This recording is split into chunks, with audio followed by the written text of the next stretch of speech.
Hey guys, welcome back to my channel. I thought I'd go ahead and do a tag today. I was tagged to do the Pixar tag by Graham Quigley. I'll put a link to his video down below, and if I can find a link to the original creator of it, I will also put a link to that as well. There are 9 prompts, all related, book related to Pixar movies. So I'm just going to go ahead and get started. The first one is Cars. Name a book in which the characters go on a long physical journey. A lot of people are picking Lord of the Rings. I could have done that as well. I just didn't want to kind of duplicate everybody else's choice. You could even pick, say, Harry Potter as they go looking for the Horcruxes through the 7th book. But again, I didn't want to pick kind of typical books with that. So I went with Bird Box. This is by Josh Malerman. It's sort of a psychological terror in which this woman has to travel downriver 20 miles in a rowboat with 2 young children. You think, okay, not super hard, but they all have to do it blindfold. I did a review for this book quite some time ago. There is some sort of undescribable horror or something that if you see it, it will drive you mad or drive you to violence, extreme violence. And people are out killing each other. They see this and they just go nuts. So everyone kind of has to remain blindfolded or kind of keep their house as secure as possible till they get in. It's a whole crazy, unbelievably chilling book as you're reading this. And I just can't imagine not being able to remove these blindfolds to see what's happening, or are you in any kind of danger, where are you going? Is there something right there next to you, or sitting with you in the rowboat? It was absolutely chilling, like I said, intense psychological terror. So that's my journey, 20 miles. Number 2, the movie Inside Out. Name a book about the mind. For that, I chose one that I just recently read. The very first book, actually short story, I should say, that I finished at the beginning of the year. That's The Yellow Wallpaper. I could just about see it. It's by Charlotte Perkins Gilman. This is a short story narrated by an unreliable narrator, a woman who is being treated by her physician husband for basically postpartum depression.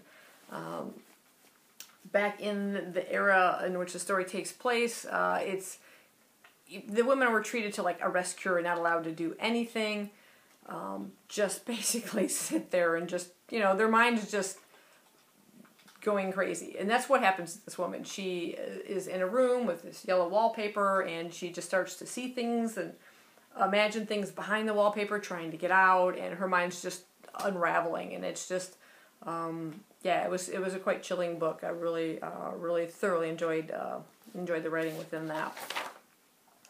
Number 3, Monsters, Inc. Who or what's your most lovable book creature?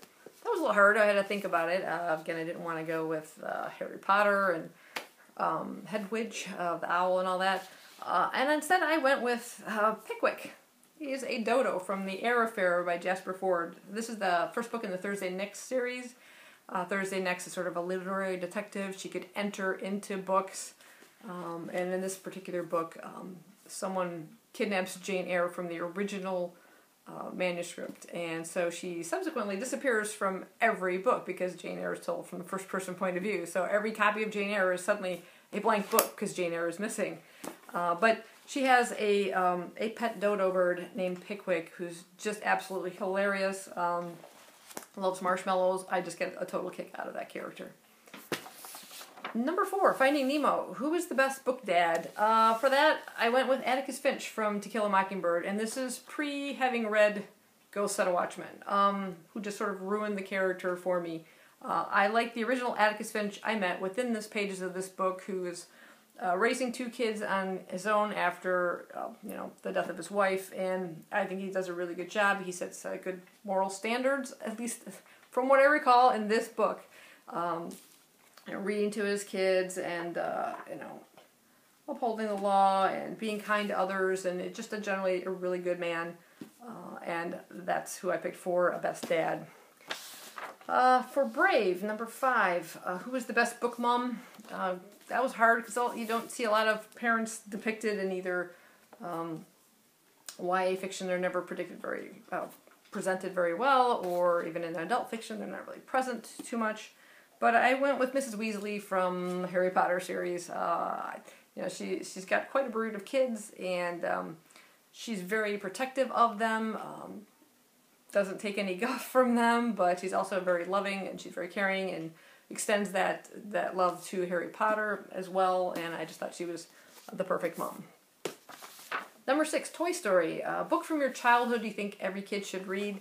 That was a tough one. I mean, I read a lot as a kid, but no particular books stood out to my mind other than maybe just this one, but I don't know necessarily every kid should read it. I mean, I read a lot of, you know, way back Dr. Seuss, but then growing up I read a lot of Harry Potter. Oh, sorry, Harry Potter hadn't come out yet when I was a kid. Hardy Boys and Nancy Drew and all those kind of mysteries, I really enjoyed those. Even Harriet the Spy, that's going back a bit, but one that I actually had a copy of because I wanted to do a reread of it, which was Pippi Longstocking. This is by Astrid Lindgren. I just really got a kick out of Pippi. Just a very totally quirky character who seemed to be kind of out on her own, very independent, strong-willed. Yeah, I just got a kick out of that character, so that's pretty much the only thing I have for this particular question. Moving on. Number 7, The Incredibles. If you could have any superpower ability, what would it be and why? And I was actually watching this tag on Steve Donahue's channel, and he picked like pretty much the same thing I had already come up with in my own head as well, which was teleportation.